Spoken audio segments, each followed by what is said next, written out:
हम लोग रेसिस्टिविटी पे कुछ क्वेश्चंस देखते हैं। पहला क्वेश्चन है, resistance of a metal wire of length 1 metre is 26 ohm at 20 degree Celsius. If the diameter of the wire is 0.3 mm, what will be the resistivity of the metal at that temperature? तो हमारे पास क्या क्या given है? सबसे पहले हम लोग के पास लेंथ ऑफ द वायर है, तो length of the wire is equals to 1 मीटर। नेक्स्ट हमारे पास जो है वो है resistance of the wire. Resistance of the wire भी हमारे पास है कितना, तो 26 ओम का है। अब हम लोग के पास दिया हुआ डायमीटर ऑफ द वायर, तो डायमीटर ऑफ द वायर अगर हम लोग के पास है which is equals to 0.3 mm, तो हम लोग डायमीटर से क्या करेंगे? डायमीटर कोई काम नहीं, हम लोग किसका काम है? रेडियस का काम है। तो यहां से हम लोग रेडियस निकाल लेंगे। Radius is equals to 0.3 divided by 2 is equals to 0.15 mm। लेकिन यहाँ पे लेंथ हमारा मीटर में है, तो हमारा रेडियस किसमें? मिलीमीटर में है। इसको हम लोग मीटर में कन्वर्ट कर लेंगे, तो ये हो जाएगा 0.15 mm या फिर 0.15 divided by 1000 which can be written as 0.15 into 10 power minus 3 metre. इसको हम लोग थोड़ा स्टैंडर्ड फॉर्म में लिख लेते हैं, तो स्टैंडर्ड फॉर्म में लिखेंगे तो ये हो जाएगा 1.5 into 10 raised power minus 4 metre. तो इस तरीके से हमारे पास रेडियस भी आ गया। लेकिन अगर हम रेसिस्टिविटी का फॉर्मूला पे देखें तो rho is equals to r into A by l. हमें चाहिए एरिया ऑफ क्रॉस सेक्शन। तो एरिया ऑफ क्रॉस सेक्शन क्या होता है? एरिया ऑफ क्रॉस सेक्शन समझेंगे। एरिया ऑफ क्रॉस सेक्शन समझने के लिए समझिए कि एक सिलेंड्रिकल वायर है। वायर किस शेप में है? सिलेंड्रिकल वायर है।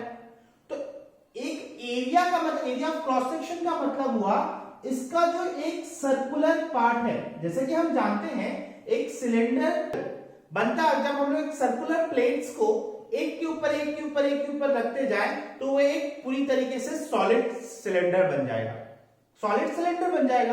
तो अगर हम सिर्फ एक सर्कुलर पार्ट के बारे में बात करें, एक सर्कुलर पार्ट के बारे में बात करें, तो इस सर्कुलर फर्स्ट वाले सर्कुलर पार्ट का एरिया क्या होगा? पाई आर स्क्वायर। यही होता है एरिया ऑफ क्रॉस सेक्शन। इसी को हम एरिया ऑफ क्रॉस सेक्शन कहते हैं।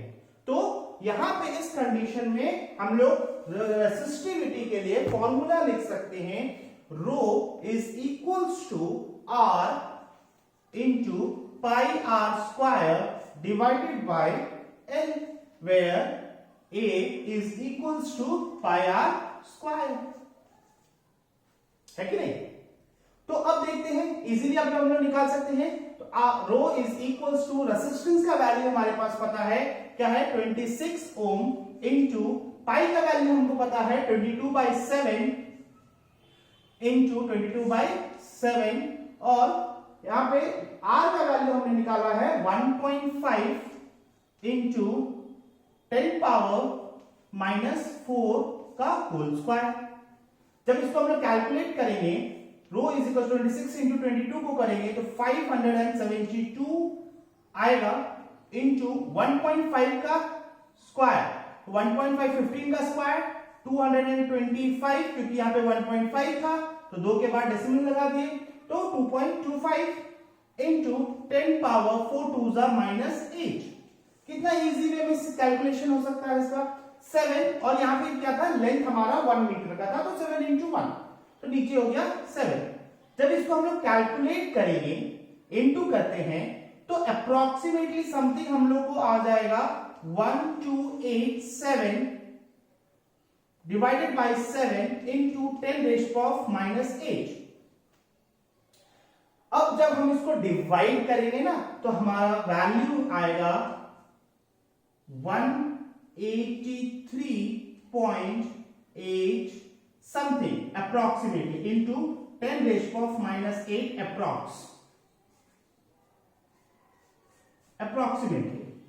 जिसको हम लोग स्टैंडर्ड फॉर्म में लिख सकते हैं, रो इज इक्वल्स टू 1.8, एक डेसिमल यहाँ पे, तो यहाँ पे 84 राउंड फिगर में लिख सकते हैं, 1.84 into 10 raised power minus 6 ohm meter।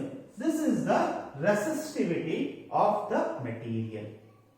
Easiest way में कैलकुलेट करेंगे। जो भी बड़ा टर्म होता है, बड़ा वाला टर्म होगा, उसको हम लोग तोड़ेंगे नहीं, उसी फॉर्म में उसको मल्टीप्लाई कीजिए, तो आपको मल्टीप्लीकेशन करना और भी आसान हो जाएगा। ठीक है, तो अब हम लोग अगले क्वेश्चन की तरफ बढ़ते हैं। नेक्स्ट क्वेश्चन है हमारा, an 8 ohm resistance wire is doubled, an 8 ohm resistance wire is doubled on itself, calculate the new resistance of the wire. Question इसमें समझना बहुत ही जरूरी है। मान लेते हैं ये एक वायर है, ये एक वायर है, एक वायर है, इस वायर का लेंथ L है और area of cross section A है। अब क्वेश्चन के अकॉर्डिंग इस वायर का रेसिस्टेंस कितना होगा? 8 ओम का होगा। नेक्स्ट क्या बोला है? 8 ohm wire is doubled on itself. What do you mean by doubled on itself? इसी वायर को डबल कर दिया गया उसी के ऊपर में, समझ में आया? डबल ऑन itself, उसी के ऊपर उसको डबल कर दिया गया, तो इसका लेंथ क्या हो गया? Half. Area of cross section क्या हो गया? डबल। ए था और ये ए हो गया, तो एरिया ऑफ क्रॉस सेक्शन अब हो जाएगा डबल और लेंथ हो जाएगा हाफ, क्योंकि लेंथ क्या हो गया? यहां से लेंथ हाफ और एरिया ऑफ क्रॉस सेक्शन क्या हो जाएगा? इसका डबल हो जाएगा। तो इस बेसिस पे हम लोग इसको कैलकुलेट करते हैं। तो नया वायर जो ये नया कंडीशन है, इस कंडीशन में इस वायर का रेसिस्टेंस कितना होगा? आइए देखते हैं। तो मान लेते हैं length of the original wire. सबसे पहले स्टार्ट करते हैं लेंथ से। Length of the original wire, original wire क्या मान लिए? L मान लिए। Area of cross section, area of cross section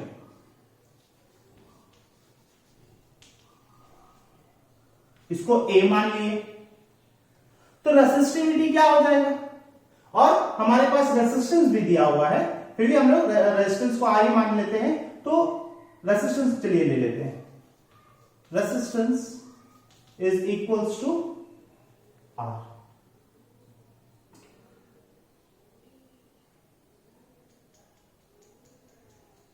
तो according to rho is equals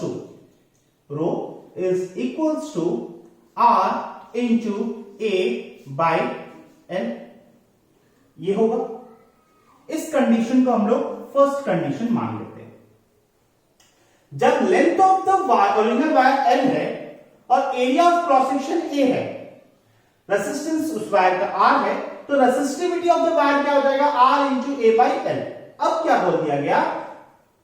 when wire is doubled on itself, when wire is doubled on itself, then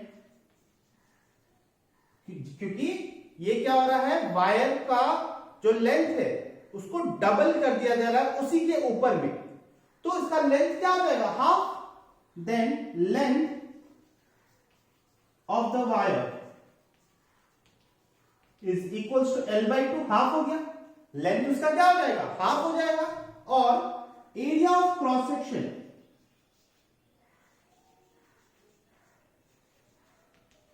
is equals to 2A, क्योंकि जैसे इसको हम double करते हैं, तो अगर हम यहां पे ध्यान से देखें तो इसका एरिया ऑफ क्रॉस सेक्शन क्या हो जाएगा? डबल हो जाएगा। जितना इसका एरिया ऑफ क्रॉस सेक्शन है उतना इसका भी है, तो ये 2 टाइम्स बढ़ गया, मोटा हो गया है, तो एरिया ऑफ क्रॉस सेक्शन क्या हो जाएगा? डबल हो जाएगा। तो area of cross section is 2A।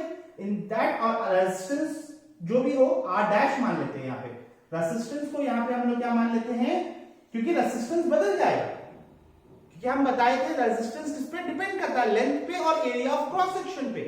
Resistance depends on the length of the wire and area of cross section of the wire. तो यहां पे रेजिस्टेंस क्या हो जाएगा? बदल जाएगा। रेजिस्टेंस को हम लोग R डैश मान लेते हैं, लेकिन रेसिस्टिविटी चेंज नहीं होगा। क्यों नहीं होगा रेसिस्टिविटी चेंज? बिकॉज रेसिस्टिविटी ना ही लेंथ पे डिपेंड करता है, ना ही एरिया ऑफ क्रॉस सेक्शन पे डिपेंड करता है। Resistivity depends on the nature and temperature of the material. तो यहाँ पे नेचर की कंडीशन, मटेरियल तो सेम है, मटेरियल तो चेंज नहीं किया जा रहा है, ना ही टेम्परेचर चेंज किया जा रहा है, तो resistivity will remain same. Then resistivity is equals to R dash, यहाँ पे आर डैश लिए हैं, R dash into A by, यहाँ पे ए के जगह पे हम लोग 2a लेंगे, ए के जगह पे हम लोग 2a लेंगे और l by 2, l by 2।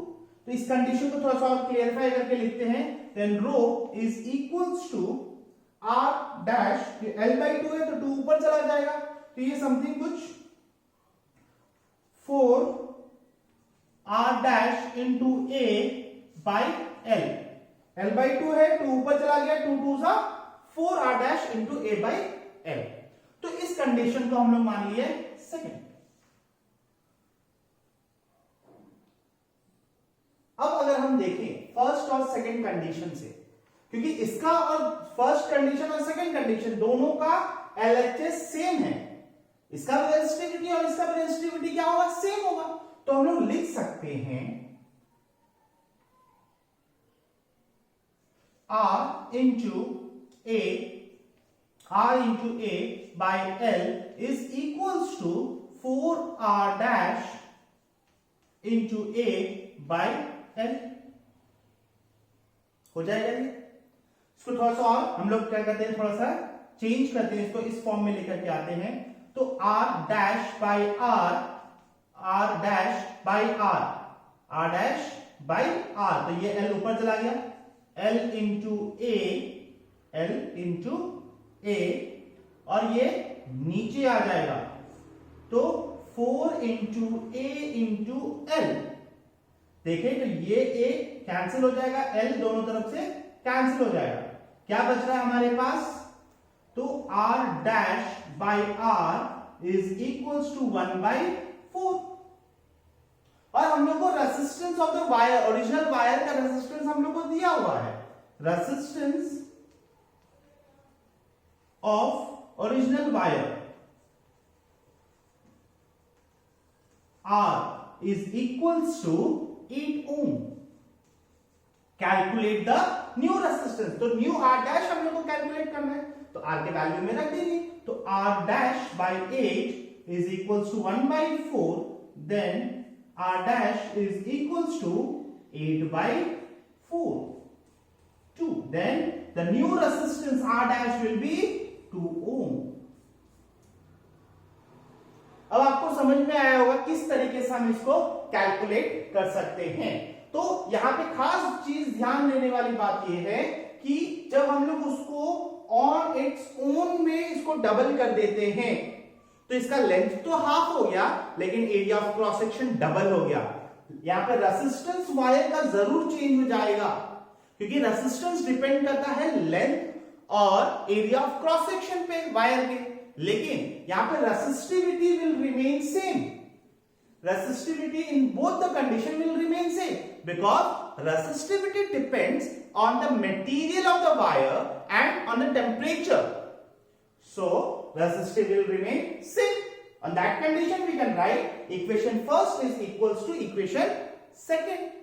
So from here the ratio अगर हम लोग देखें नया रेजिस्टेंस और new resistance bye original resistance, तो वो क्या हो जाएगा 1/4 का, जिसमें से हम लोग को ओरिजिनल रेजिस्टेंस दिया हुआ है 8 ओम, तो उसको अगर हम पुट करते हैं तो नया रेजिस्टेंस हम लोग को मिल गया 2 ओम। तो अब हम लोग एक और सेम तरह का क्वेश्चन देखते हैं। A conductor of length 65 centimeter has a resistance of 4 ohm. Calculate the resistance of the same conductor of length 260 centimeter. तो यहां पे हम लोग मान लेते हैं सबसे पहला कंडीशन कि एक कंडक्टर ऑफ लेंथ 65, तो लेंथ हम लोग को पता चल गया 65 सेंटीमीटर में, क्योंकि ये सेंटीमीटर में इसको हम लोग मीटर में कन्वर्ट कर लेते हैं, तो ये मीटर में कन्वर्ट करेंगे तो ये हो जाएगा 0.65 मीटर। नेक्स्ट हमारे पास रेजिस्टेंस दिया हुआ है, इसको L1 मान लेते हैं। रेजिस्टेंस R है, R हमारे पास दिया हुआ है 4 ओम, ठीक है। एरिया ऑफ क्रॉस सेक्शन को हम लोग A ही मान लेते हैं, area of cross section, area of cross section तो हम लोग ए मान लेते हैं। अब एक वायर है, यहां पे क्या था, एक वायर था, ये पहले 65 सेंटीमीटर का था और इसका रेसिस्टेंस जो है वो 4 ओम का है। अब इस वायर को इंक्रीज कर दिया गया है इसको यहां तक। अब इसका जो नया लेंथ है वायर का वो है 260 सेंटीमीटर, क्योंकि रेसिस्टेंस लेंथ पे डिपेंड करता है, रेसिस्टेंस लेंथ पे डिपेंड करता है, इसीलिए तो इसका रेसिस्टेंस भी चेंज हो जाएगा। तो नया रेसिस्टेंस को हम लोग R डैश मान लेते हैं। R डैश हम लोग को फाइंड आउट करना है, क्योंकि इसी सेम वायर सेम मटेरियल को इंक्रीज किया गया है सिर्फ लेंथ में, तो एरिया ऑफ क्रॉस सेक्शन में किसी भी तरह का चेंजेस नहीं आएगा, area of cross section same रहेगा। अब ये है, ये इतना सा बड़ा वायर है, इसके सामने एक और हमने वायर को कनेक्ट कर दिया, एक और वायर हमने कनेक्ट कर दिया इस तरीके से।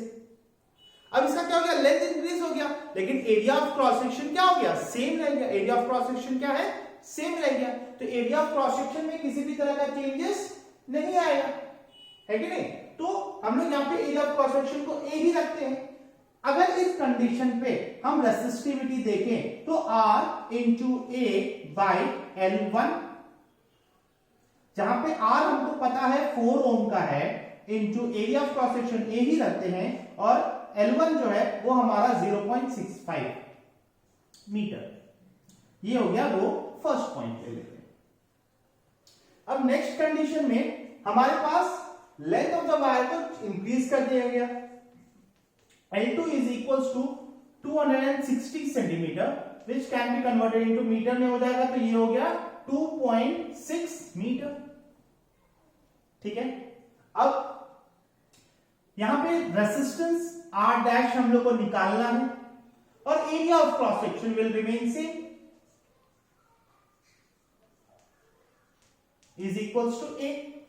तो अगर हम रेसिस्टिविटी देखें तो रेसिस्टिविटी फिर चेंज नहीं होगा वायर का, रेसिस्टिविटी वायर का चेंज नहीं होगा। क्यों नहीं होगा वायर का चेंज, क्योंकि मटेरियल सेम है। मटेरियल वायर का मटेरियल जो है वो सेम है, मटेरियल को हम चेंज नहीं कर रहे हैं, सेम वायर का लेंथ को इंक्रीज कर रहे हैं। तो यहां पे क्या हो जाएगा, रेसिस्टिविटी रिमेन सेम, तो R dash into A by L2। तो यहां से रेसिस्टिविटी क्या हो जाएगा, R डैश हम लोग को निकालना है, area of cross section will remain same, और L2 है यहां पे 2.6। ये सेकंड कंडीशन। अब फ्रॉम फर्स्ट एंड सेकंड क्या हो जाएगा, तो R dash into A by 2.6 is equals to 4 into A by 0.65। थोड़ा सा हम लोग चेंज कर लेते हैं, क्रॉस मल्टीप्लिकेशन कर लेंगे, तो ये क्या हो जाएगा, R dash is equals to 4 into 2.6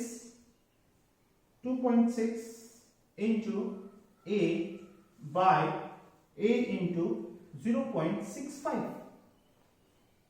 ठीक है, तो R dash is equals to A cancel out हो जाएगा दोनों तरफ से, R dash is equals to 624 4 to the 9 10.4 divided by 0.65 16 ohm is equals to 16 ohm। तो इस तरीके से जब वायर का लेंथ को इंक्रीज कर दिया गया तो नया रेजिस्टेंस जो होगा वो 16 ओम रेजिस्टेंस चेंज हो जाएगा, क्योंकि उसका लेंथ भी इंक्रीज कर दिया गया है। कुछ ओम्स लॉ के ऊपर कुछ क्वेश्चंस देखते हैं। सबसे पहला क्वेश्चन है, how much current will an electric bulb draw from a 220 volt source if the resistance of the filament of the bulb is 1100 ohm. Question में क्लियर तरीके से बता दिया गया है, पोटेंशियल डिफरेंस है, सोर्स का जो पोटेंशियल डिफरेंस है वो 220 वोल्ट का है, रेजिस्टेंस 1100 ओम का है, तो उस बल्ब के द्वारा कितना करंट ड्रॉ किया जाएगा। सिंपल हम लोग देखते हैं पोटेंशियल डिफरेंस, तो यहां पे V हम लोग को दिया हुआ है, V is equals to 220 volt. Resistance हमारे पास है 1100 ओम।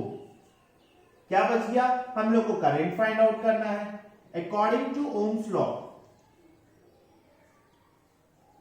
अकॉर्डिंग टू ओम्स लॉ, हम लोग ओम्स लॉ में पढ़े हैं, क्या पढ़े ओम्स लॉ में, I is equals to V by R, जिसमें से I is equals to potential difference हमारे पास है 220 वोल्ट डिवाइड बाय रेजिस्टेंस हमारे पास है 1100, कैंसिल आउट होगा 11 वन टाइम्स में 11 टू टाइम्स में, तो ये हो जाएगा 1/5 which is equals to 0.2 ampere. 0.2 ampere. Original अगर यूनिट देखें हम ऐसा यूनिट इसका, तो ये क्या हो जाता है, वोल्ट पर ओम।